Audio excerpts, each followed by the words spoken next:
Each Tuesday, after our advisory meetings, we will head to department meetings, the same room every Tuesday.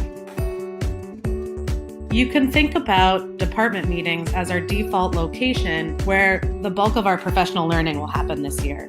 We may have opportunities for outside providers to come to departments or to the whole staff. We may use an occasional meeting for full staff meetings or intensives planning as well. So we have 3 Tuesdays before intensives to try out this structure and to check in with our departments to figure out where we are in the cycle. And not to worry, in the meantime, your intensives committee coaches are hard at work finding ways to provide you time to plan your intensives.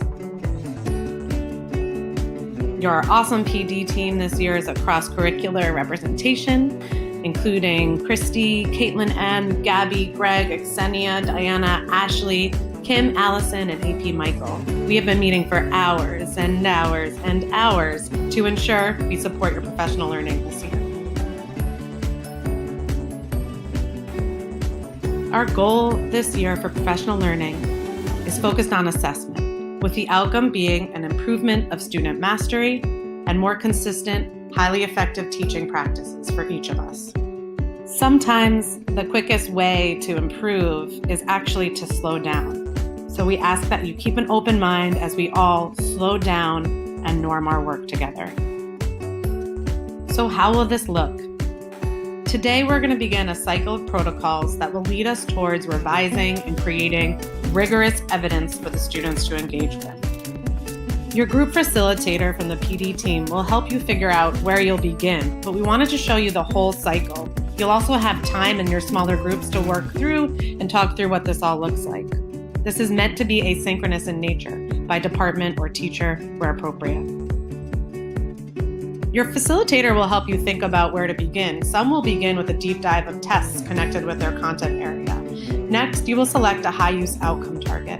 Think of targets just like the state standards. They always need to be the starting place, the agreed-upon skill that we are using to plan, teach, and assess. Once you've selected an outcome target, you will work with your departmental counterpart at the grade level, if appropriate. If not, you'll work on your own. And you'll conduct any revisions to the MS&ES criteria using student work, state and AP tests, and new standards to conduct any revisions you suggest. For the next step, you'll use a protocol to check that this outcome target is appropriately vertically aligned within your content area. This next step asks you to use your new findings to revise your evidence or to create new evidence according to a rigor rubric that will help you to think about the complexity and the entry points in your course. The next phase asks us to collect and norm student work samples for MS&ES criteria for the target.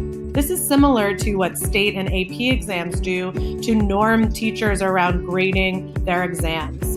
We're using this bank to inform our future planning.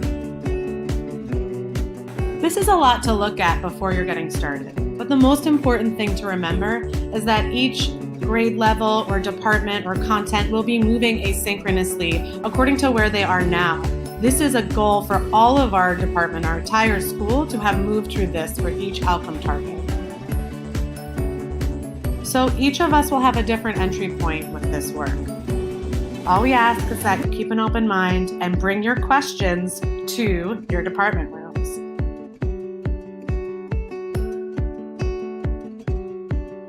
Thank you for watching, listening, and keeping an open mind as we try out this new structure together.